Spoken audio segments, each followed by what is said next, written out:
Welcome back, TJACE students, to the next part of our Zoom lessons on the view features and the bar here at the top.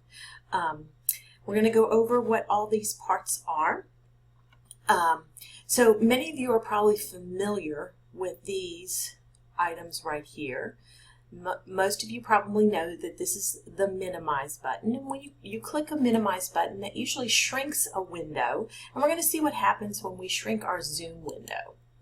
You'll see that the zoom window is still there. It doesn't come down here to our taskbar or a start bar, but it remains up here, and we can open it back up again by clicking this button with the square with the green arrow that says Exit Minimized Video. Now let's say, for instance, that you minimize the window and for some reason you don't see it anywhere. It's completely disappeared. It's not anywhere on your computer screen. You can hear everybody, but you can't find that window again. The interesting thing is, if you do look at your start bar or that start task bar, you will find an icon with the Zoom logo of the blue square with the white camera, and you will find your window again. Now you may have this start bar at the top of your computer. Some people move it to the side, but if you can't ever find this window right here, look for the icon down in your start or task bar. So here you go, and what you may have noticed is my window here, my Zoom window, is only covering a portion of my computer screen. If I want it to cover my whole computer screen so I can see the presentation better or see all my classmates better, I'll click on the maximize square. And there it is. It fills my entire computer screen. The minimize still works the same way, but when I come back, it'll fill up my entire computer screen.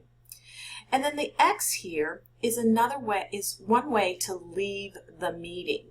You can click on the X and you're going to be asked, do you wish to leave the meeting? Now, if you click leave meeting, you're going to wipe out it being in your Zoom classroom, and you'll have to go back to the link and click on the link again to get back in. So if you don't want to leave the meeting, just click cancel. All right, just clicking the X is not going to get you out of the meeting. They're going to ask you if you want to leave the meeting, and you can cancel.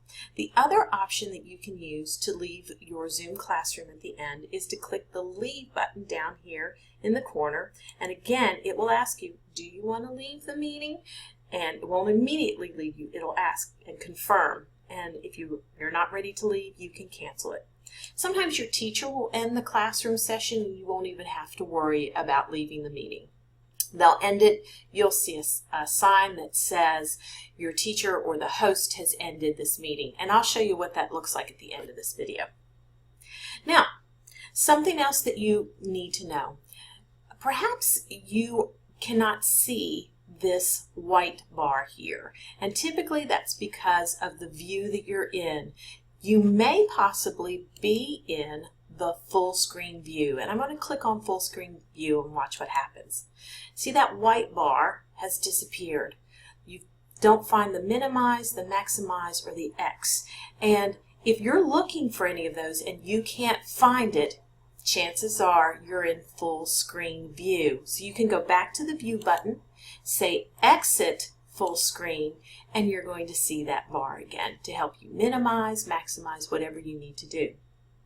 The other interesting features in the view feature is when you click on view, you can change how this area looks. Right now we're in gallery view, and you can see a little picture right here. In gallery view, what's going to happen is you're going to see everybody's picture, yours included. And right now there's only 2 in this meeting, me hosting from one computer and me joining from this computer. But you could have 12 classmates plus your teacher. You're going to see 13 different videos all at the same time on your in gallery view.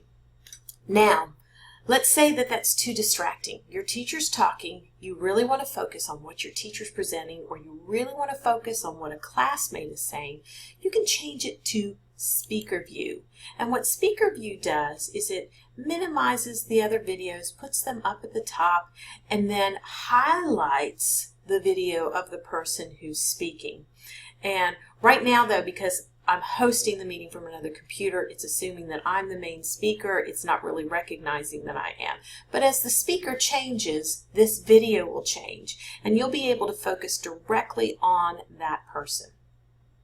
I personally like the gallery view because I like to see all the different facial expressions of people as we're interacting and talking, and so I kind of prefer that. But again, if I'm in a meeting where there's just one person who's presenting and one person who's doing the majority of the talking, and I really need to focus on them, I'll change it to speaker view so that I'm tuned in and listening to the speaker.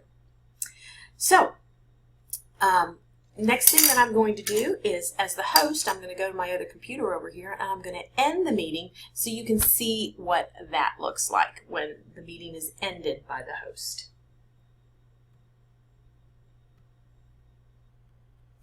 And there you see, this meeting has been ended by the host, and you won't have to do anything. You won't have to leave. The teacher has ended the meeting. Thank you for joining me for this video.